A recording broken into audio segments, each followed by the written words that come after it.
Today, I will show you guys how I drew my storyboard for clients on my iPad without actually knowing how to draw. Seriously, my drawing skill is just a tiny bit better than an elephant. Now, before I start, I want to quickly explain who is this video for. So as a filmmaker, we draw a lot of storyboard, and the point of a storyboard is to let people know exactly what is the thing that you want. So long as people can understand, even if you have a bad drawing skill, it doesn't really matter. But there are times where you have to present your storyboard in front of the clients, and you kind of want them to take you seriously. So if you show them like a storyboard with very bad drawing skill, is kind of embarrassing in a way. So the point of this video is to try to polish your storyboard and make it look as professional as possible, even though you don't really know how to draw. So yeah, that's the point of this video. Let's begin. So now we're with the iPad. The iPad I'm using, I believe, is the iPad Air, and I am using the Apple Pencil, obviously. And the app that I'm using is called Sketchbook. It is completely free. You don't need to worry about it. And now I'm going to show you a couple of sketches that I did so you can kind of know what is going to be at the end. Now, these are not actually sketches, but tracing. First of all, there are a couple of ways to do it. If your storyboard is a bit simple, you just need two people talking to each other, you can get reference from a website called Shotdeck. I use it all the time. It is amazing. It is basically kind of a search engine, but for cinematography. So you can kind of search for anything. If you type something like desert, they're going to show you all of the movies that has desert in it. Or you can type old man or scream. They're going to show you all of these elements that appears in a movie. So whenever I need to do a storyboard, I first look for reference from Shotdeck. And if they already have any image that I was looking for, then I'll just use that for tracing. If not, I'm going to teach you how to composite your own image just to get the perfect storyboard that you need to draw. First of all, let's do a basic tracing from a basic image. Hit plus and new sketch, create, hit plus image, and you're going to get this one. Okay, so let's scale it until it fills the whole canvas. Click done. The first thing you do is hit on the layer and lower the opacity of your image until it's between 30 to 40. And then you add another layer on top of it. All right. Make sure you're drawing on the layer above the image. If not, you cannot remove the image after you finish drawing. So let's say I accidentally hit the first layer and then I drew something on it. All right. And then when I remove the image, everything is gone. Okay. You don't want that. You want to draw on the top layer. So when you finish drawing, you can remove everything. I mean, you can remove the image. So the way I create the storyboard is to try to make it look as rough as possible in a way, but make it look like a good draft. So when you draw this outline of the main characters, just trace the outline and ignore all the extra shapes. So let's say she has some hair, then you're going to ignore the hair. Okay, same for this guy. You're going to ignore all the texture of her clothes, just the outline of her whole body and his body. Okay, so let's try it first. The pen that I'm using is called Pencil Pale. I really like the texture of this pencil, and let's try it out. Right, so see, I'm just drawing her head like this, and then maybe we can add like a line here. All right.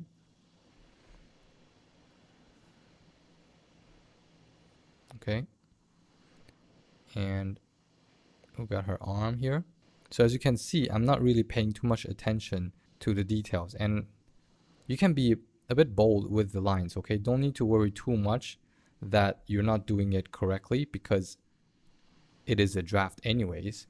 All right, you want the client to feel like you really know how to draw, but you just don't want to pay attention on too much detail, since these are all just concept and ideas. All right. So this is the first one, and now we're gonna do the second character as well. So this guy is kind of big, but we're just gonna ignore his head, his hair, and just draw a basic outline of his.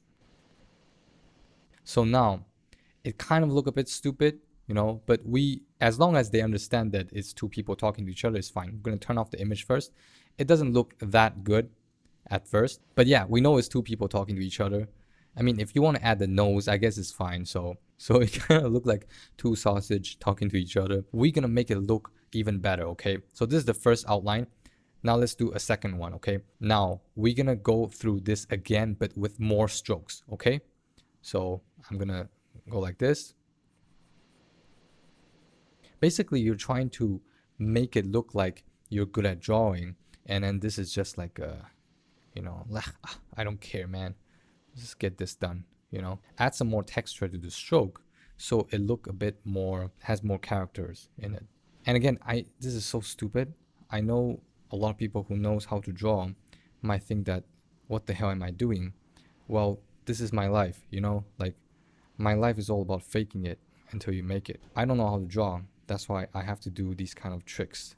Now, if we take it off, someone would have thought that, okay, why can't I just do this thing the first round? Yeah, you could have, but because I don't know how to draw that well, that's why I need to follow the first outline. You know, once I got the outline, and then it's kind of easier for me to follow and do this whole thing. So now it kind of looked like rougher. Where did I get this? I think I accidentally drew this line.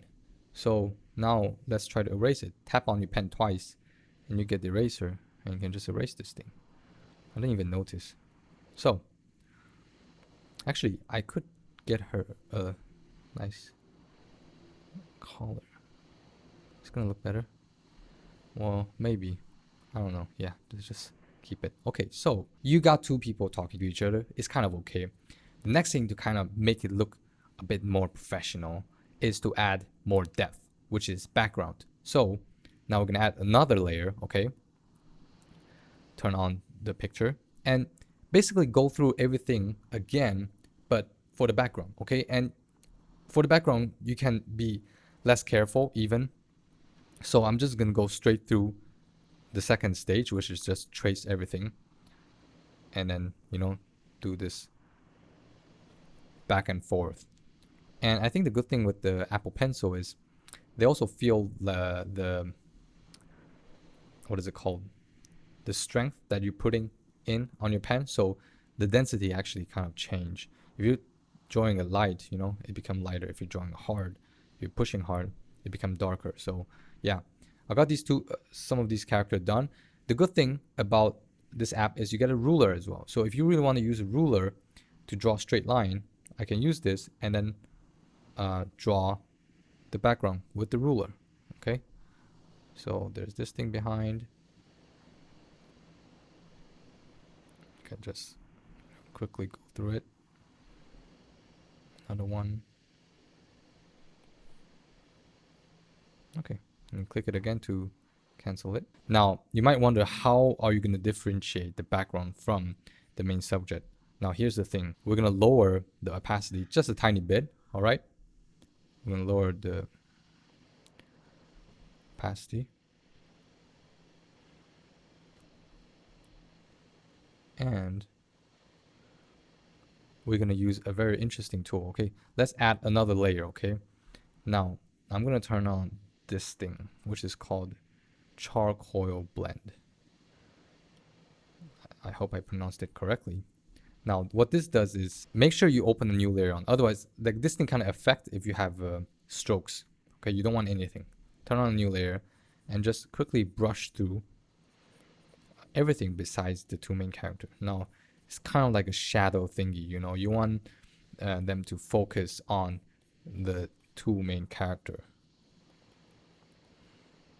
Okay, so yeah, like brush it lightly. What I like about this thing, this brush, is that it has very nice texture.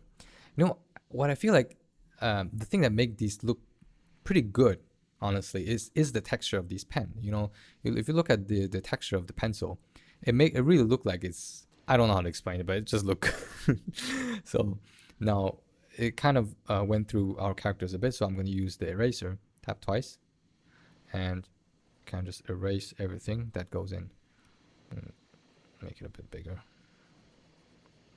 So if you want to clean up, you can. If you just want to leave it like that, you can as well. So this is basically it. I'm sorry if you're disappointed, but this is the best I can do, and it's actually not bad. I mean, for my standard, it's pretty good. So there's one extra thing that I sometimes do is to add shadows to the characters. Okay, what I do is I use the pencil and I just quickly brush through. I'm actually not brushing, but just like, coming back and forward to add some more dimension to the character. And for those who knows how to draw, this might be very cringy because I think you guys have these rules for how the shadow works, and as a cinematographer I should know it as well, but I'm just basically assuming that the light comes from there, and it doesn't really matter where the light comes from. I always do it from this side just to give it some more dimension, but you don't always have to do it. As I showed you some of the storyboard that I did add these kind of shadows, so it's up to you. Sometimes it look pretty good. So yeah, now we're gonna try to do a second one, which is we're gonna try to composite our own image. Okay, say you cannot find what you want from shot deck or even Google image, what you're gonna do to make something that doesn't even exist? The answer is to take your own photo. Okay, so if you want your character to pose in a very specific way, then you got to do it yourself and take a picture of you doing it in the angle that you want it to be like, and find the background that you want. And if there's any object that you want, you can find it from Google, or you just take it in real life. So you're just gonna put all of them together. Now I'm gonna do a very basic one, but the idea is basically the same. Now we're gonna hit this and new sketch, create. I'm just gonna save this one. This is an image of me sipping on some stuff, and I'm reading a magazine. I'm gonna scale it down. So I imagine myself at the beach, let's say. Okay, let's say I'm at the beach. So I'll put myself in the lower bottom of the canvas, and I'll add an image of the beach. Okay, I found this on Shot Deck.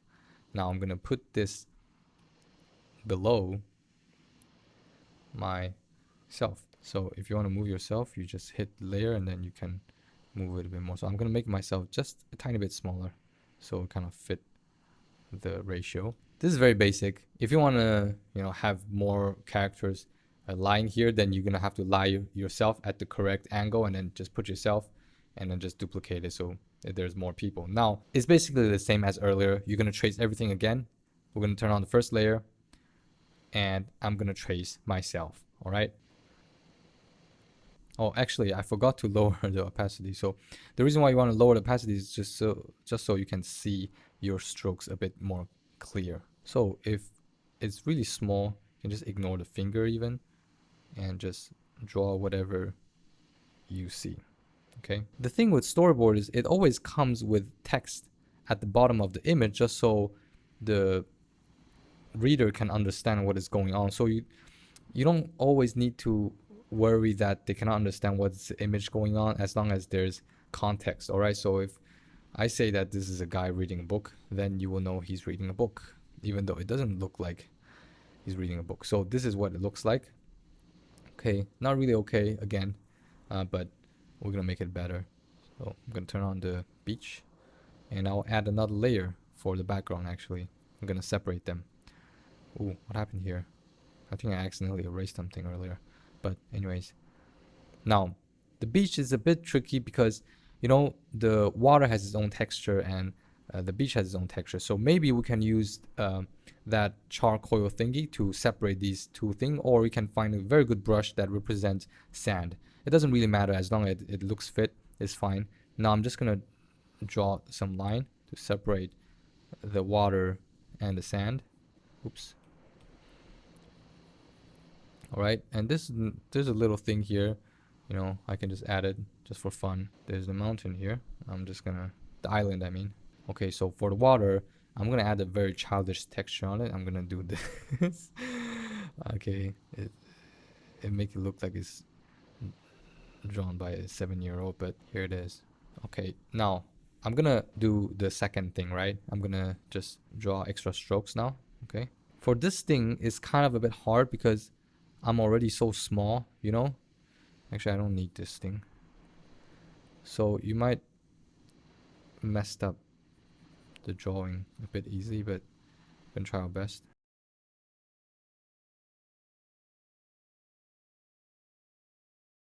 Okay, so we are pretty much done here.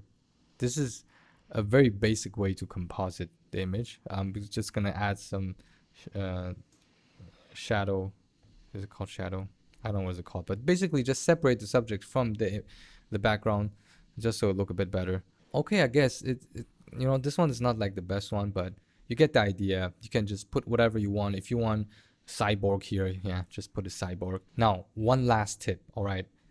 If you want your image to look pretty cool and look, you know, a lot more exciting than it is, you don't want it to look too boring, use a red color pencil and you can add the camera movement, or if you're dolly in, dolly out, whatever it is, just use a red pen. It look professional. Okay, so I'm not trying to tell you to fake it, you know, it actually needs to have a camera movement for you to do that. Okay, so I'm gonna add another layer. You can, you know, add arrow, whatever you want it to look like. You can do this one like a full one, and then you can write pan, you know, because clients always know what the pan means. They think tilt is pan, dolly in is pan, whatever it is, it's called pan. Okay, so pan, right. Okay, so if you want it to dolly in, you can just draw arrows pointing inside. Red ones always attract your eye, so, and it look like it's something, oh, something is going on, something really professional is going on. And you don't necessarily need to write it here on the storyboard. You can just write it in the description below the storyboard. You know, it really depends on how you do it. So yeah, that's the last tip. So that's about it with the video. I know this video is very cringy for those who knows how to draw, but you know, people like me, we don't know how to draw. This is the only way for me to come up with drawing storyboard, and this always works for me. I hope it will work for you as well. Thank you for watching this video. I'll see you guys next time. Bye.